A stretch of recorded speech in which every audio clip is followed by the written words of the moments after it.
हमारे बीच में आदरणीय राहुल गांधी जी आपके बीच में पहुंच गए हैं। आदरणीय प्रियंका गांधी जी, बहन कुमारी शैलजा जी, हमारे हुड्डा साहब, उदयवान जी, आदरणीय वेणुगोपाल जी, सभी नेता आपके बीच में पहुंच गए। मैं सभी का नैनगढ़ की धरती पे स्वागत करता हूं, आप सभी का।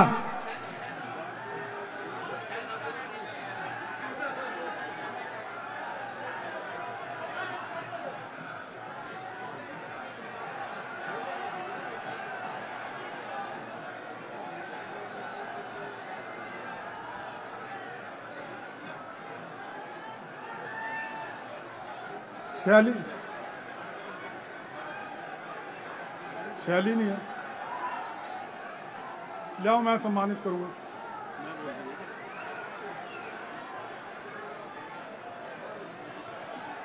मैं आपकी उम्मीदवार शैली चौधरी जी से निवेदन करूंगा कि वो राहुल जी का स्वागत करें।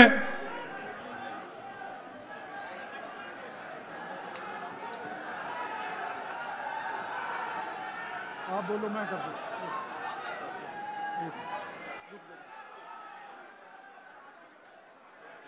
एक मिनट, शॉल दो, शॉल आ गया।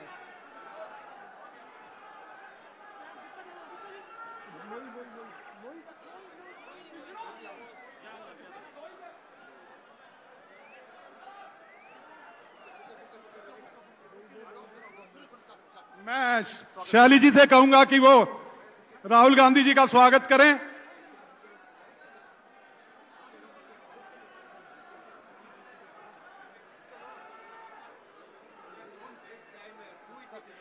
वो बीच में रख दे। मैं शैली जी को कहूंगा राहुल गांधी जी का स्वागत करें। मैं शैली जी को कहूंगा कि हमारी बहन प्रियंका गांधी जी का स्वागत करें। मैं बुक्के बुक्के बुक्के मैं शैली जी को कहूंगा हमारी बहन कुमारी शैलजा जी का बुक्कों से स्वागत करें, बुक्कों से स्वागत करें। हमारे आदरणीय हुड्डा साहब का बुक्कों से स्वागत करें।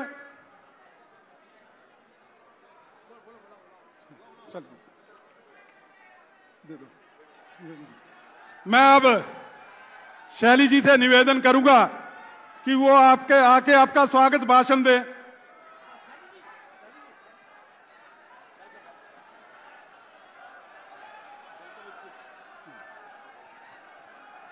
आप सबको मेरा राम राम।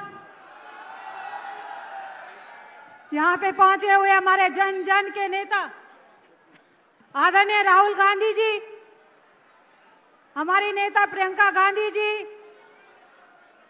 आदरणीय बहन शैलजा जी, आदरणीय हुड्डा साहब जी, आदरणीय हमारे हरियाणा के अध्यक्ष उदयवान जी, आदरणीय हमारे सांसद वरुण जी, सम्मानित मंच, जन जन नारायणगढ़ से आए हुए सभी मेरे बुजुर्गों, मेरी माताएं, बहनें, हमारे नौजवान साथियों, आप सबका मैं धन्यवाद करती हूँ और अपने नेताओं का, राहुल गांधी जी का नारायणगढ़ की इस पावन भूमि पर आने पर मेरा बहुत बहुत स्वागत, अभिनंदन और आभार प्रकट करती हूँ। राहुल जी, ये नारायणगढ़ की, नारायण भगवान की भूमि, आप यहाँ पर पहुंचे, आपका बारंबार बारंबार अभिनंदन, स्वागत। राहुल जी, मैं आपको बताना चाहती हूँ, आज से 40 साल पहले यहाँ पे स्वर्गीय आदरणीय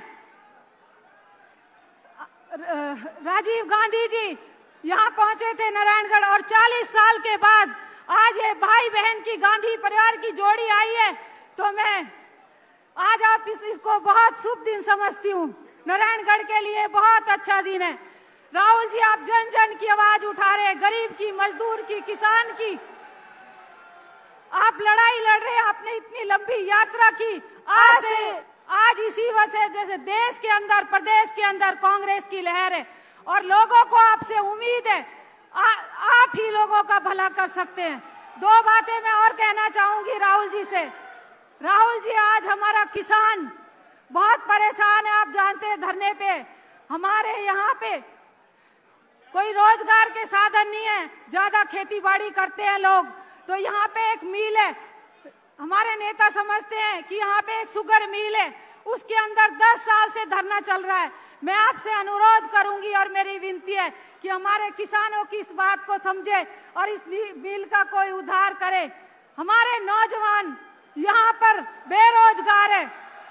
आज देश छोड़ छोड़ करके हमारा नौजवान दूसरे देशों में जा रहा है, गांव के गांव खाली हो गए। मेरा आपसे अनुरोध है, हमारे नौजवानों के लिए यहाँ कोई रोजगार के साधन दे। आप सब यहाँ पर आए, आपका बहुत बहुत धन्यवाद। जय हिंद, नमस्कार, जय भारत। धन्यवाद। मैं अब हमारे एमपी हैं वरुण मुलाना जी, मैं उनसे अनुरोध करूंगा कि 2 मिनट में आए, अपनी बात को रखें। भारत देश के जन जन की आवाज, हम सब के नेता श्री राहुल गांधी जी, हमारे नेता प्रतिपक्ष भी हैं, हमारी बहुत ही आदरणीय एआईसीसी की जनरल सेक्रेटरी, बहुत ही आदरणीय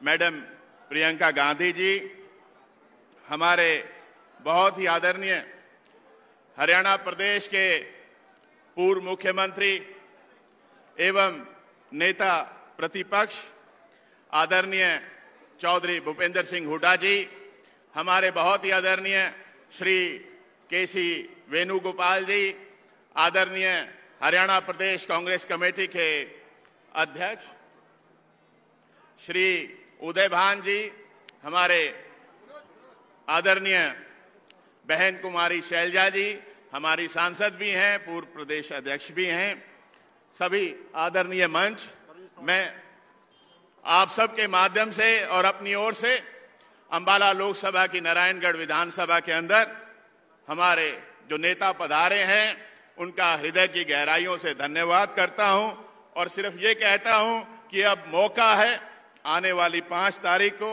इस जुमलेबाजी का अंत करने का, इस तानाशाही का अंत करने का और वापस अपनी कांग्रेस पार्टी, 36 बिरादरी की कांग्रेस पार्टी की सरकार बनाने का।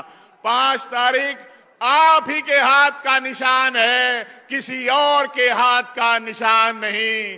Congress party, Congress party. बहुत बहुत धन्यवाद। जय हिंद।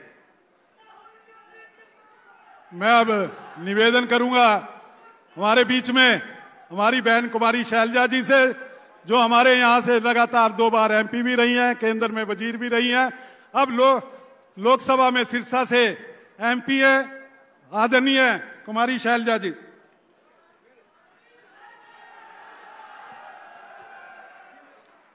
हमारे बहुत ही सम्मानित नेता, सबके दिल की धड़कन, जिनका हम इंतजार कर रहे थे,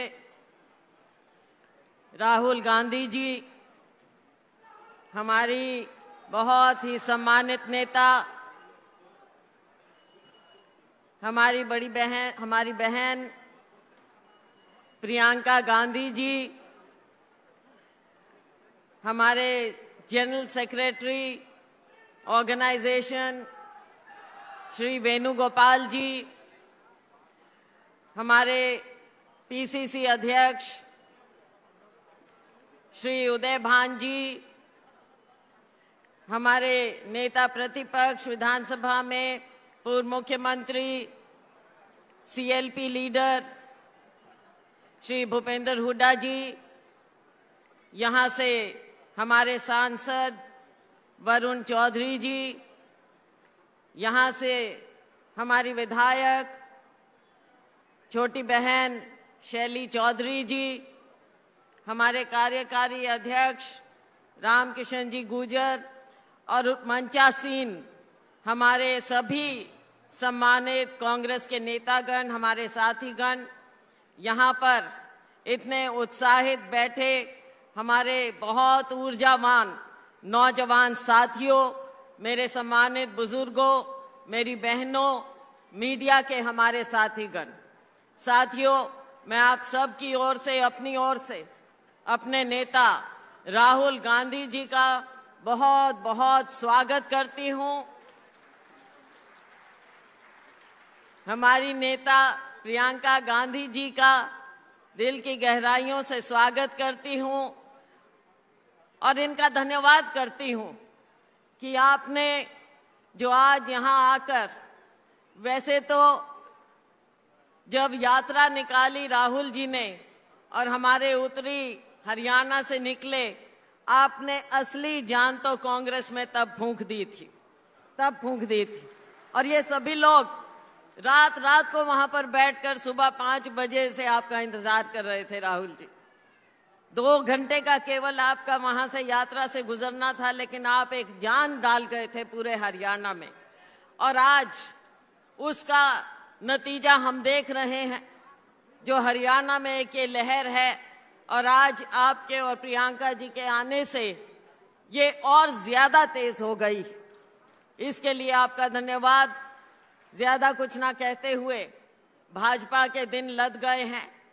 केंद्र में तो आपने मोदी जी को कॉर्नर किया हुआ है। पूरे देश में आज मोदी जी के नाम पर जो एक वो पहले जुमलेबाजी थी, वो अब खोखलापन साबित हो गया। हरियाणा में भाजपा ना नीति है ना नेता है। लोग इंतजार में हैं कि कब भाजपा की सरकार को उखाड़ फेंके, वो दिन आ गया है और कांग्रेस की सरकार बने आपकी रहनुमाई में। ज्यादा कुछ ना कहते हुए एक बार फिर आपका मैं यहाँ पर स्वागत करती हूँ और दिल की गहराइयों से धन्यवाद करती हूँ। और आप सबसे अपील है कि आप ज्यादा से ज्यादा बहुमत से जितना वरुण जी को जिताए, उससे डबल बहुमत से आप शैली जी को जिताएंगे और आसपास की सीटों पर भी आप सब जगह कांग्रेस पार्टी को जिताएंगे। बहुत बहुत धन्यवाद। जय हिंद। धन्यवाद। अब मैं निवेदन करूंगा नेता प्रतिपक्ष पूर्व मुख्यमंत्री चौधरी भूपेंद्र सिंह हुड्डा जी से कि वो भी आकर अपना संबोधन दें।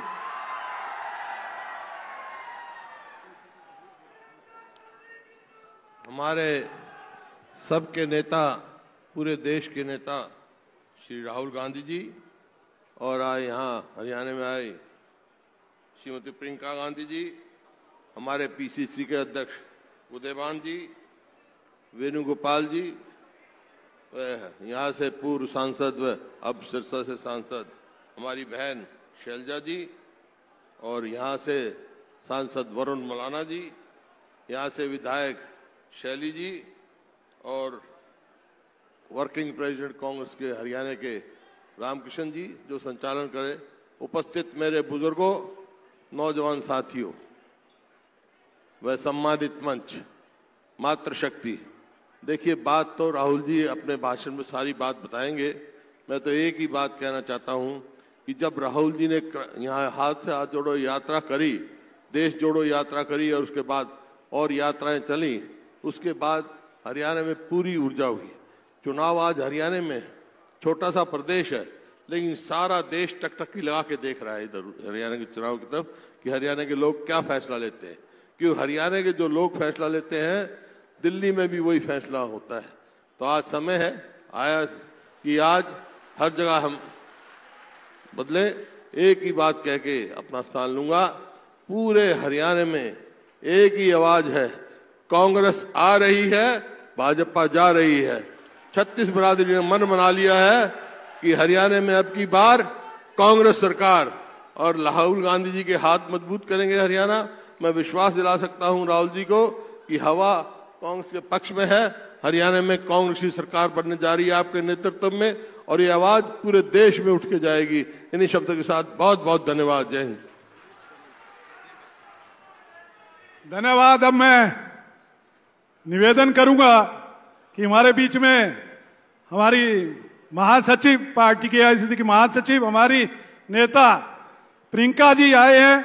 मैं उनका स्वागत भी करता हूं और उनसे अनुरोध करता हूं कि वो भी आके अपना संबोधन दें।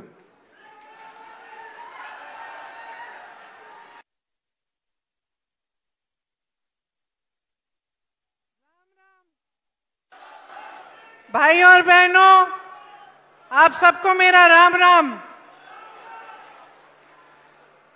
देखिए, ये हरियाणा की धरती है, महाभारत की धरती है। भगवान श्री कृष्ण ने यहीं पे भगवत गीता का उद्देश्य दिया। यहीं से एक संदेश हमेशा के लिए यहां से उठा, न्याय का संदेश। वो संदेश जिसने हमारे धर्म को बनाया, हमारे देश को बनाया, हमारे संविधान को बनाया। आपने हमेशा इस देश की रक्षा की है। यहाँ के किसानों ने, यहाँ के जवानों ने, यहाँ के खिलाड़ियों ने पूरे देश का सम्मान रखा, देश के हित का सम्मान किया, उसकी सुरक्षा की। आप अपने बच्चों को पालते पोसते हैं, आपके ही बच्चे हमारी सरहद पे जाकर हमारे देश की सुरक्षा करते हैं, जान देने के लिए तैयार रहते हैं।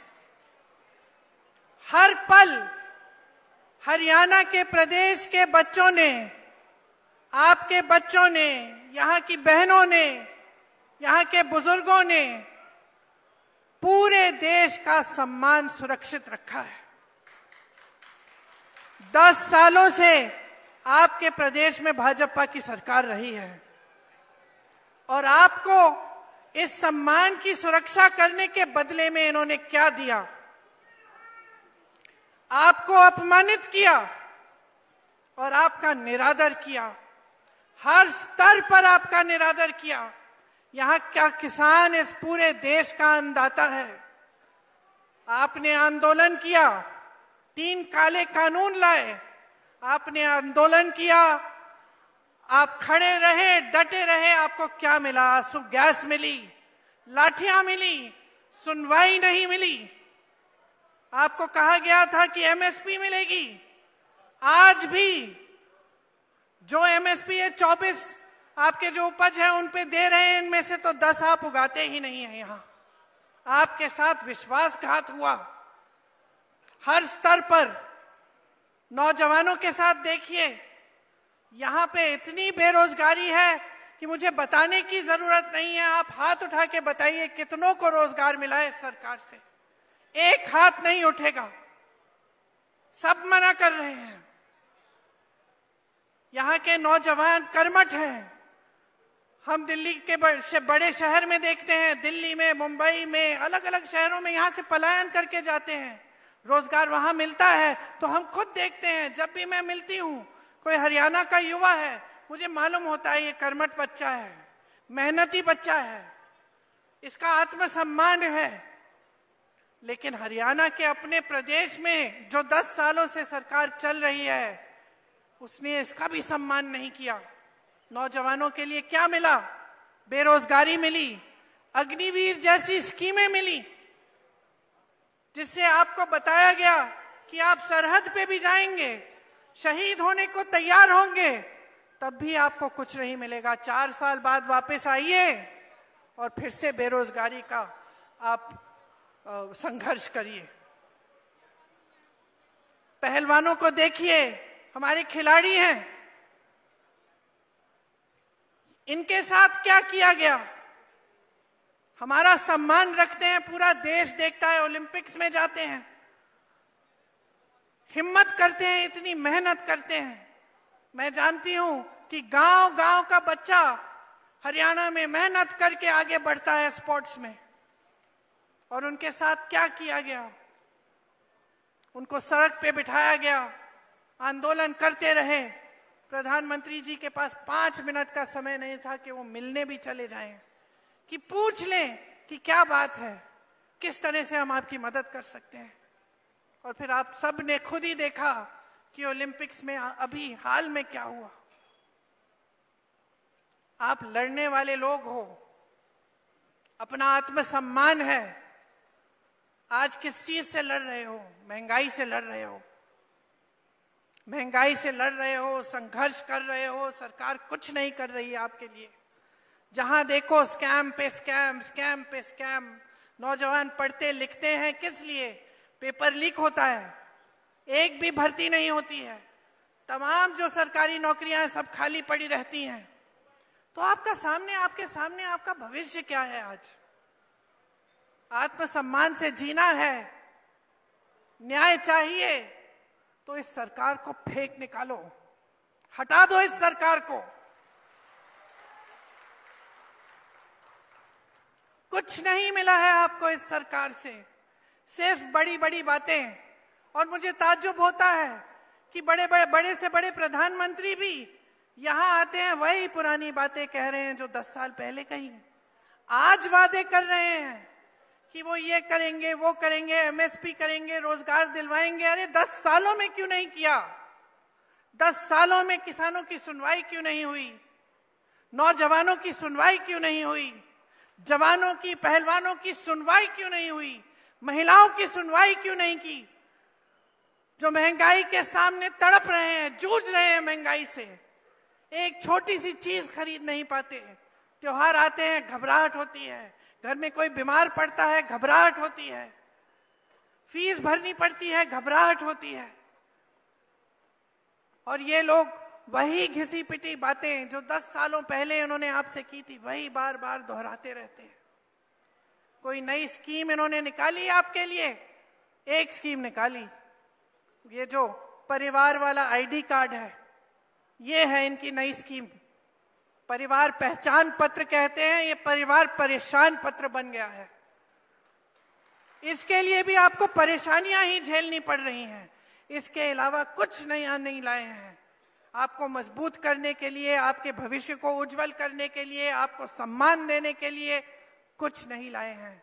शैलजा जी ने कहा कि यहां कांग्रेस की लहर है। हुड्डा जी ने भी कहा कि पूरे हरियाणा में कांग्रेस की लहर है। मैं कहती हूं ये आपके सम्मान की लहर है,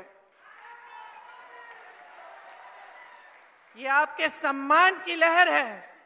अब समय आया है कि संविधान के द्वारा जो आपको वोट दिया गया है, इसको आप एकदम सावधानी से आप इसका इस्तेमाल करें। अगर आज आप बट जाएंगे और किसी भी राजनीतिक दल ने आपको बांटने की कोशिश की और आप बट जाएंगे, आप इनके बहकावे में आ जाएंगे, तो आपको अपना सम्मान वापस नहीं मिलेगा। इस संविधान ने आपको सम्मान दिया है, इस संविधान ने आपको हक दिया है, अधिकार दिया है। इस संविधान को बदलने वाले जो बात करते हैं कि इस संविधान को बदलेंगे, उनको आप बदल डालिए। ये सम्मान की लहर जो पूरे प्रदेश में फैली हुई है, इसको और भी मजबूत बनाइए। भाजपा जा रही है, कांग्रेस आ रही है, आपका सम्मान आ रहा है। आप मेरे साथ एक बार कहिए, भाजपा जा रही है, कांग्रेस आ रही है। डटकर वोट दीजिए। कांग्रेस के जितने भी नेता हैं, ये आपके लिए समर्पित हैं। ये हमेशा से जमीनी नेता रहे हैं, यहां पर सब मंच पे बैठे हैं। मेरे बड़े भाई राहुल जी, जिन्होंने पूरे देश भर में यात्रा की, इससे बड़ा समर्पण आप मुझे पूरे देश भर में दिखा दीजिए। जो आपके लिए अपने जान देने के लिए तैयार हैं, जो दिन रात आपके लिए, आपकी एकता के लिए, आपके सम्मान के लिए काम करते हैं।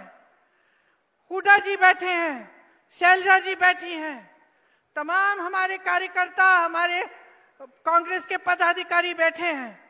सब आप ही के लिए समर्पित हैं। हरियाणा को मजबूत बनाने के लिए, हरियाणा के विकास के लिए, आपके लिए दिन रात काम करके दिखाएंगे। आप हमारे हाथ मजबूत करिए। इस चुनाव में दिखाइए कि आप आज भाजपा से थक चुके हैं, ऊब चुके हैं। आप आज एक नई सरकार चाहते हैं जो आपके लिए काम करे, जो 24 घंटे आपके सम्मान को उभारे और आपको मजबूत बनाए। आपको बहुत बहुत धन्यवाद। लंबी बात नहीं कहना चाह रही थी, मैं जानती हूँ आप राहुल भैया की बातों को सुनने के लिए बहुत इंतजार कर रहे हैं, इसलिए अब मैं राहुल जी से कहती हूँ आके आपसे बात करें। धन्यवाद। धन्यवाद। अब मैं जिनका आप लंबे समय से इंतजार कर रहे थे, आदरणीय हमारे नेता राहुल गांधी जी, वो आपके बीच में आए, अपना संबोधन दे। और मैं हमारे कैंडिडेट हैं जो तीनों, उनसे निवेदन करूंगा एक बार आगे आ जाएं। तीनों कैंडिडेट चले जाना, चले जाओ।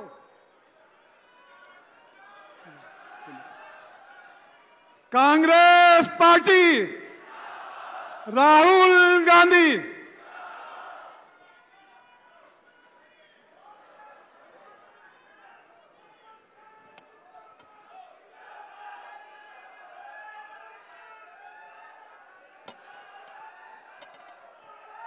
केसी वेणुगोपाल जी,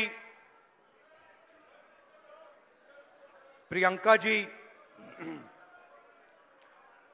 उदय भान जी, भूपेंद्र हुड्डा जी, कुमारी शैलजा जी, वरुण चौधरी जी, स्टेज पे कांग्रेस पार्टी के सीनियर नेता,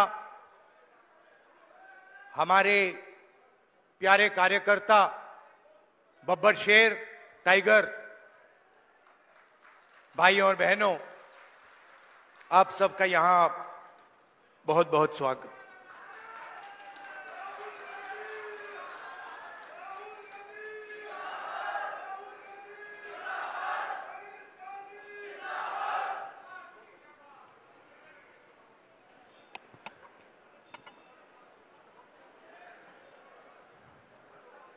मैं सबका भाषण सुन रहा था। प्रियंका ने बात की, हुड्डा जी ने बात की, शैलजा जी ने बात की, और हर भाषण में सम्मान शब्द का प्रयोग किया गया। सम्मान जरूरी है और सबकी रिस्पेक्ट होनी चाहिए, सही बात।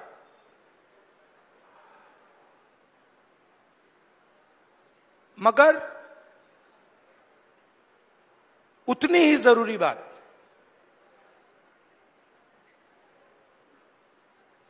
जेब में, हमारे लोगों के जेब में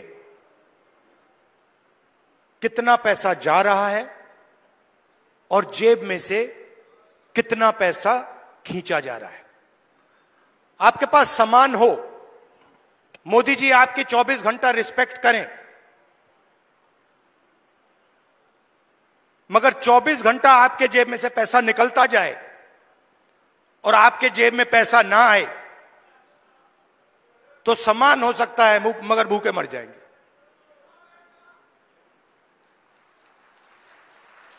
तो सामान की जगह है, मगर मेरे लिए उतना ही जरूरी सवाल कि हमारे गरीब लोगों के जेब में उनके बच्चों की शिक्षा के लिए, स्वास्थ्य के लिए, भविष्य के लिए बैंक अकाउंट में कितना पैसा है, सीधी सी बात। और आपको यह पूछना है कि क्या हमारे जेब से ज्यादा पैसा निकल रहा है या वापस जेब में ज्यादा पैसा अंदर आ रहा है। यह सिंपल सी बात। और अगर निकल रहा है, खींचा जा रहा है, तो कैसे निकल रहा है, कौन निकाल रहा है, और अगर जेब में आ रहा है तो कौन डाल रहा है और कैसे डाला जा रहा है। आप सोचिए, अदानी जी के बारे में सोचिए। वो सुबह उठते हैं, खेत में मेहनत नहीं करते, फावड़ा नहीं चलाते, छोटे बिजनेस में काम नहीं करते,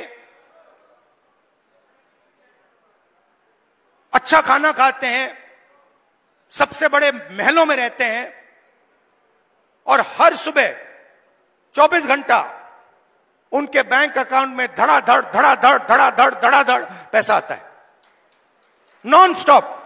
मतलब जैसे सुनामी आती है ना, वैसे ही उनके बैंक अकाउंट में पैसा घुस रहा है। और जितना ही पैसा उनके बैंक अकाउंट में सुनामी जैसे घुस रहा है, उतना ही पैसा आपके बैंक अकाउंट में से तूफान जैसे पैसा निकलता जा रहा है। आप कहते हो भाई महंगाई बढ़ गई, पेट्रोल के दाम बढ़ गए, प्याज के दाम बढ़ गए। किसान कहता है धान खरीदा नहीं जा रहा, कोई कहता है मुझे रोजगार नहीं मिल रहा। अभी मैं अमेरिका गया, अमेरिका में छोटे से घर में, छोटे से कमरे में, मतलब 10 फुट 15 फुट बाय 15 फुट, उसके अंदर 15-20 हरियाणा के युवा। मैंने आपसे पूछा ये अमेरिका में क्यों बैठे हैं? ये हरियाणा से क्यों भागे? उनसे मैंने पूछा, पता नहीं आपने वीडियो देखा नहीं देखा, उनसे मैंने पूछा भाई आप बताओ हरियाणा में इतनी कमी क्या है कि आप गए? कहते हैं राहुल जी हम सिर्फ गए नहीं, जान पर खेल कर गए। पहले हम टर्की गए,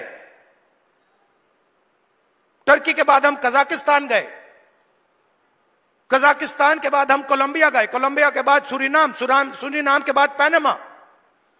पूरी दुनिया के चक्कर काटे, बोट में गए, बोट डूब गई, हमारे दोस्त मरे, हमारे आंखों के सामने डूबे। जंगल में माफिया के लोगों ने गोली मारी, जो चल नहीं पा रहा था उसको उड़ा दिया, खत्म कर दिया। हमने उसकी लाश देखी, वीडियो दिखाया उन्होंने। हमारे लॉयर्स ने कहा भैया इसको वीडियो को आप न मत दिखा देना। वहां पे एक साथ खाना पका रहे हैं। एक मुझे कहता है राहुल जी मैं ट्रेलर में रहता हूं, हर रोज कोई ना कोई आकर मुझे पीट देता है, हर रोज कोई ना कोई आकर मुझे पीट देता है। वो ड्रग्स लेते हैं और रात को आके मुझे मारते हैं। दूसरा कहता है भाई राहुल जी मेरा एक्सीडेंट हो गया, मेरा पूरा पेट बाहर निकल गया, मैं चल नहीं पाता हूं। उन्होंने मुझे कहा जाके हमारे परिवार से मिलिए। मैंने कहा क्यों? कहते हैं राहुल जी हम इनको 10 साल के लिए नहीं मिल पाएंगे। 10 साल के लिए हम ना अपने माता, ना अपने पिता, ना अपने बच्चों को देख पाएंगे, क्योंकि अगर हम वापस गए तो वापस अमेरिका नहीं आ पाएंगे। मैंने पूछा कितने पैसे लगे, मतलब जेब से कितना पैसा निकला रोजगार ढूंढने के लिए? कहते 50 लाख रुपए लगे। मैंने कहा कहां से आए? आधे कहते खेत बेचकर, दूसरे लोन किस दिया 2% प्रति महीना, मतलब साहूकार से लोन लिया। अगर कोई 2% प्रति महीना लोन ले लेता है वो बच नहीं सकता, उसमें डूबेगा वो।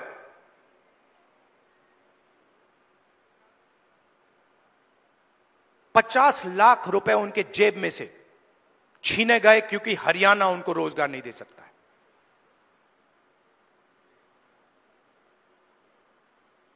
कहां गए? किसके हाथ में गए? क्यों गए? फिर मैं वापस आया, वायदा किया था, करनाल गया, 5 बजे सुबह परिवार से मिला, वीडियो कॉल चल रही है। मैं सोच रहा हूं ये हो क्या रहा है?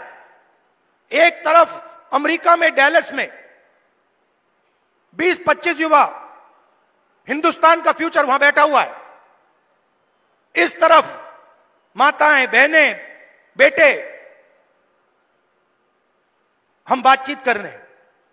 मैं परिवार से बोल रहा हूं और बात करते हुए एक छोटा सा लड़का देव दौड़ता हुआ कंप्यूटर के पास जाता है, कंप्यूटर को ऐसे पढ़ता है, पकड़ता है, चिल्लाता है, पापा पापा पापा पापा वापस आओ। पापा मुस्कुरा रहा है। मैंने देखा ये मुस्कुराना नहीं चाहता, ये रोना चाहता है, मगर इसको अपने बेटे के सामने मुस्कुराना पड़ रहा है। क्यों? क्योंकि उसके जेब में से हर रोज पैसा निकाला जाता है। उसे कहा जाता है महंगाई है। क्यों है? क्योंकि अंबानी और अदानी जैसे लोग हिंदुस्तान के किसानों से, मजदूरों से उनका हक छीनते हैं, उनकी कमाई का पैसा छीनते हैं। हर रोज होता है। नया कानून बनता है, कहा जाता है किसान के लिए कानून बनाए गए। किसान के लिए अगर कानून बनाए गए हैं तो हिंदुस्तान के सारे किसान सड़क पे क्यों आए? क्योंकि किसान जानता है कि हमारे जेब में से एक और तरीके से अब पैसा छीना जाएगा। जमीन ले लेते हैं। भाइयों, आप एक बात समझो, आप एक दुनिया में हो जहां आप जमीन खरीदते हो। अगर आपको जमीन चाहिए, आप किसी और के पास जाते हो, कहते हो भैया मुझे जमीन चाहिए। वो आपसे कहता है ये 50 लाख की जमीन है, 50 लाख रुपए दो, 1 करोड़ रुपए दो, मैं आपको जमीन दूंगा। ये नॉर्मल होता है, हिंदुस्तान के हर नागरिक के साथ होता है। ये अंबानी अदानी के साथ नहीं होता। अदानी कहता है मोदी जी से, मोदी जी मुझे ये जमीन अच्छी लग रही है, कोई पेमेंट की जरूरत नहीं। हिंदुस्तान के किसान को परे कर दिया जाता है। नया शब्द विकास। विकास के लिए जमीन चाहिए। किसकी जमीन? गरीबों की जमीन, किसानों की जमीन। अमीरों की जमीन नहीं चाहिए विकास के लिए।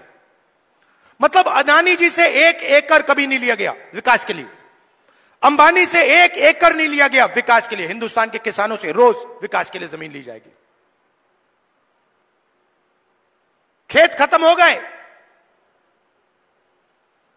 धान नहीं खरीदा जाता, सही रेट नहीं मिलता, फिर आप भगते हो सेना की ओर। आप कहते हो चलो यहां काम नहीं हुआ, चलो आर्मी में जाते हैं, बॉर्डर पे खड़े हो जाएंगे, देशभक्ति की आग है उसे जलाएंगे और वहां खड़े हो जाएंगे। फिर मोदी जी कहते हैं नहीं भैया, वहां से भी हम आपके जेब में से चोरी करेंगे। यह अग्निवीर स्कीम नहीं है, यह गलतफहमी में मत रहिए। यह जवानों की पेंशन चोरी करने का तरीका है। सीधी सी बात है। जो नॉर्मल जवान होता है उसे पेंशन दी जाएगी, पूरी जिंदगी उसे पेंशन दी जाएगी। जिसको अग्निवीर नाम दिया है उसे पेंशन नहीं मिलेगी। मतलब अग्निवीर से उसके जेब से पैसा छीना गया है। कहां गया? अदानी जी के जेब में। आप देखिए बड़ी बड़ी उनके, जाइए वेबसाइट पे जाइए, Adani defence, Adani defence Israel की कंपनी है, अमेरिका की कंपनी है, उसमें अदानी को लेना देना नहीं है। इजराइल की कंपनी हथियार बनाती है, उस पे अदानी का लेबल लगता है। कारतूस बनाती है, ड्रोन बनाती है, उस पे लेबल लगता है अदानी। और हिंदुस्तान की सेना अदानी से खरीदती है, मार्जिन अदानी बनाता है, उसका आधा राजनीतिक दल को मिल जाता है, मोदी जी की मार्केटिंग में चला जाता है। तो सम्मान बहुत जरूरी है, मगर पैसे के बिना सम्मान मिल ही नहीं सकता। और मेरा लक्ष्य, जितना पैसा मैं बता रहा हूं आपको, याद रखो, जितना पैसा इन्होंने अदानी अंबानी को दिया है उतना पैसा मैं हिंदुस्तान के किसान, मजदूर, गरीब, दलित उनके जेब में डालने वाला हूं। एक ना एक तरीका निकाल कर, एमएसपी दिलवाकर, कर्जा माफ कर मैं बता रहा हूं, जितना नरेंद्र मोदी ने इनको दिया ना, आप देख लेना, उतना पैसा हम कांग्रेस पार्टी में गरीबों को देने वाले हैं। सिंपल सी बात है, सिंपल सी बात है। आपके जेब में से कितना निकल रहा है और जेब में कितना जा रहा है। लोकसभा चुनाव में हमने बात कही, मैं आपको बताऊं मजे की बात। हमने कहा कि हम चाहते हैं कि हिंदुस्तान के हर गरीब महिला के बैंक अकाउंट में 1 लाख रुपए डालना है। वो सारे एक्सपर्ट खड़े हो गए, मैं बता रहा हूं आपको, सारे एक्सपर्ट खड़े हो गए, नहीं नहीं नहीं नहीं नहीं नहीं, नहीं हो सकता, करा नहीं जा सकता, ऐसे नहीं होता। मैंने उनसे कहा देखो भैया, आप एक्सपर्ट हो, आपको जो बोलना है बोल दो, मगर 1 लाख रुपया हिंदुस्तान की गरीब महिलाओं को बैंक में जाएगा। आपको अच्छा लगे ना लगे, आपको जो कहना है जो करना है कर लो, मुझे कोई फर्क नहीं पड़ सकता। अगर 16 लाख करोड़ रुपया अदानी जैसे लोगों का कर्जा माफ हो सकता है, तो मैं बता रहा हूं 16 लाख करोड़ रुपया आपका कर्जा माफ हो सकता है। और मैं ये नहीं कह रहा हूं, मैं ये नहीं कह रहा हूं कि भैया उनका मत करो, इनका करो। मैं कह रहा हूं कि अगर अरबपतियों का हो सकता है तो फिर किसानों का हो सकता है। अगर आप न्याय चाहते हो, आप चाहते हो कि किसान का कर्जा माफ ना हो, मोदी जी कहते हैं किसान का कर्जा माफ नहीं होना चाहिए, तो फिर ठीक है, हर किसान इस बात को एक्सेप्ट करेगा, मगर फिर अदानी का भी 1 रुपया माफ नहीं होना चाहिए। अगर आप कहते हो कि अदानी का पैसा माफ होगा, तो फिर किसान का होगा, मजदूर का होगा, स्टूडेंट्स का होगा, माताओं बहनों का होगा। और अगर आप चाहते हो कि हिंदुस्तान के किसान का कर्जा माफ ना हो, हम एक्सेप्ट करने को तैयार हैं, मगर फिर अरबपतियों का नहीं होगा। मगर अगर आप उनको पैसा देते हो तो इनको देना ही पड़ेगा। हम ये 2 हिंदुस्तान नहीं चाहते, हमें एक हिंदुस्तान चाहिए, न्याय का हिंदुस्तान। इसीलिए हरियाणा में हमने 3-4 कदम लिए हैं, और इन चीजों का लक्ष्य एक ही है, आपके बैंक अकाउंट में पैसा डालना।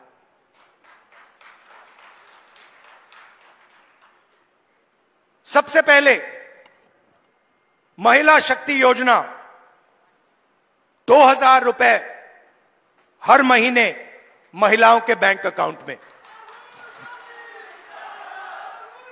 आजकल गैस सिलेंडर कितने का है? कितने का लगता है गैस सिलेंडर? 1200, 700 रुपए, मतलब 500 रुपए का गैस सिलेंडर में लगेगा, 700 रुपए आपके बचेंगे, जेब में 700 रुपए जाएंगे। सामाजिक सुरक्षा, जो ओल्ड पेंशन स्कीम है, उसको हम फिर से लागू करेंगे, और 6000 रुपए हर महीने के विधवाओं को, बुजुर्ग लोगों को और डिसेबल्ड लोगों के बैंक अकाउंट में जाएगा। युवाओं के लिए सरकार में 2 लाख खाली रोजगार है, 2 लाख पोजीशन, मतलब 2 लाख लोगों के जेब में से नरेंद्र मोदी जी ने पैसा काट रखा है। 2 लाख युवाओं को हम वो सरकारी पोजीशंस देने जा रहे हैं, और सबको, हर जात को, सब लोगों को न्याय के साथ, रिस्पेक्ट के साथ ये 2 लाख पोजीशंस दी जाएंगी। सीधा आपके जेब में पैसा जाएगा हर महीने बैंक अकाउंट में। किसान को गारंटीड एमएसपी हरियाणा में, और जो अभी आपका धान नहीं खरीदा जा रहा है, चुनाव खत्म होते ही, कांग्रेस की सरकार आते ही आपके बैंक अकाउंट में धान के लिए पैसा जाना शुरू हो जाएगा। 100 गज के प्लॉट 3.5 लाख रुपए 2 बेडरूम के मकान के लिए गरीब लोगों के लिए हम देने जा रहे हैं 300 यूनिट फ्री बिजली और 25 लाख रुपए हेल्थ इंश्योरेंस के लिए हरियाणा की सरकार हरियाणा के गरीब लोगों को देगी। ये देखिए, और आखिरी बात, जो सबसे जरूरी बात, जाति जनगणना। मुझे यह पता लगाना है कि इस देश में कौन से जात के कितने लोग हैं। आप देखिए, आज दिल्ली की सरकार देखिए, 90 अफसर हिंदुस्तान की सरकार चलाते हैं। ओबीसी की आबादी कम से कम 50%, दलित की आबादी 15%, आदिवासी 8%, माइनॉरिटी 15%, उसको आप जोड़ेंगे 90% हो जाता है। 90 अफसर में से जो हिंदुस्तान के बजट को बांटते हैं, सब निर्णय लेते हैं, जो हमें आके कहते हैं कि भैया नहीं, गरीबों को पैसा नहीं दिया जा सकता, नहीं किसानों का कर्जा माफ नहीं किया जा सकता, नहीं बीमा का पैसा नहीं एकदम नहीं दिया जा सकता, वही लोग 90 में से 3 ओबीसी वर्ग के हैं। आबादी 50%, 90 में से 3, और 5% बजट का निर्णय वो लेते हैं, और पीछे छोटे छोटे कमरों में उनको बंद कर रखा है। बड़ी मिनिस्ट्री में नहीं मिलेगी उनको, छोटी सी मिनिस्ट्री मिलेगी। बड़ी मिनिस्ट्री में वही 8-9% के लोग, उन्हीं परिवारों के लोग, काम चलता जाएगा। दलित 15% है, 100 रुपए में से 1 रुपये का निर्णय दलित अफसर लेते हैं। 15% आबादी, और अगर हिंदुस्तान की सरकार 100 रुपए खर्च करती है तो 1 रुपया दलित अफसर निर्णय लेता है। इसीलिए मैंने कहा है, कांग्रेस पार्टी ने कहा है, हम ये जानना चाहते हैं इस देश में कितने दलित, कितने आदिवासी, कितने पिछड़े वर्ग के लोग हैं, और यह भी जानना चाहते हैं कि इस देश का जो धन है, जो संस्थाएं हैं, जो बिजनेसेस हैं, उसमें दलित कितने, आदिवासी कितने, पिछड़े कितने, ये हम पता लगाना चाहते हैं। छोटा सा उदाहरण देता हूं आपको, आप चौंक जाओगे, हिल जाओगे। आप खेती करते हो, लगे रहते हो, आप छोटा बिजनेस चलाते हो, नोटबंदी लग जाती है, गलत जीएसटी लग जाती है, आपको दबाया जाता है, कुचला जाता है। फिर मैं आपसे पूछता हूं, 90% आबादी है आपकी, दलित, आदिवासी, पिछड़े, माइनॉरिटी, और गरीब जनरल कास्ट, उसमें 5% और जोड़ दो, 95% आपकी आबादी। अब मैं आपसे सवाल पूछता हूं, हिंदुस्तान के सबसे बड़े कॉर्पोरेट, 250 सबसे बड़े कॉर्पोरेट्स, उसमें मुझे बता दो ओबीसी कितने, दलित कितने, आदिवासी कितने, गरीब जनरल कास्ट के कितने, मुझे बता दो। नहीं जानते आप, मैं बताता हूं। 250 में से 1 दलित नहीं है, 1 आदिवासी नहीं है, 1 पिछड़ा नहीं है, और पूरा का पूरा कॉर्पोरेट सेक्टर 24 घंटा कानून बनवाता है। उसमें आपका कोई है ही नहीं, 1 दलित नहीं है, 1 आदिवासी नहीं है, 1 पिछड़ा नहीं है। आपका काम मजदूरी करना, कॉन्ट्रैक्ट पे काम लेना, अमेरिका भागना, और उनका काम काले कानून, किसान कानून बनाना। यही हो रहा है। तो हमने कहा भैया हम पता लगाना चाहते हैं कॉर्पोरेट इंडिया में, मीडिया में पिछड़े लोग कितने हैं, दलित कितने हैं, ये हमारे आए हुए।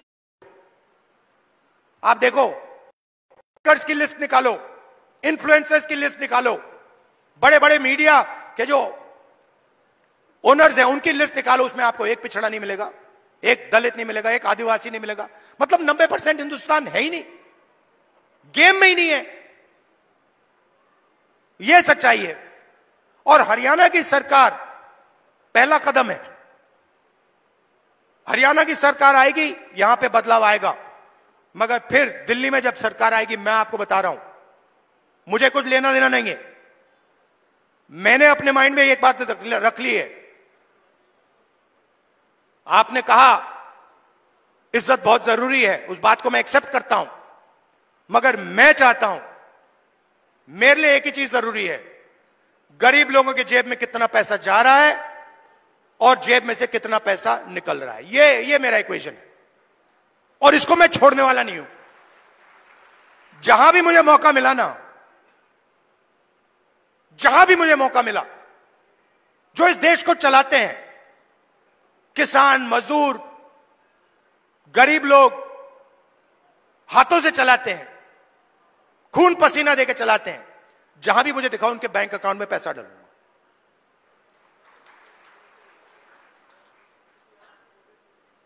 ये मैं आपसे कहना चाह रहा था। मैंने आपको धान की बात बताई कि जैसे ही हमारी सरकार चुनी जाएगी, वैसे ही धान का पैसा आपके बैंक अकाउंट में आना शुरू हो जाएगा। दूसरी बात, सरकार बनेगी